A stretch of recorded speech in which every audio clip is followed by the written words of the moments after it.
Hello everyone, today we're gonna see how to turn on pre-market price label on TradingView.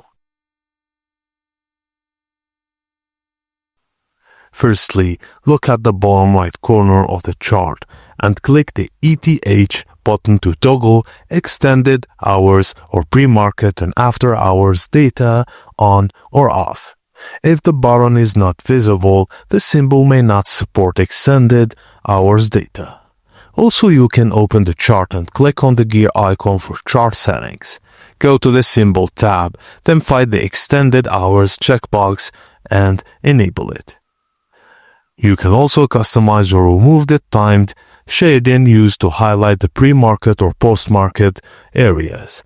And that's it, guys. Thank you for watching, and please don't forget to like and subscribe for more.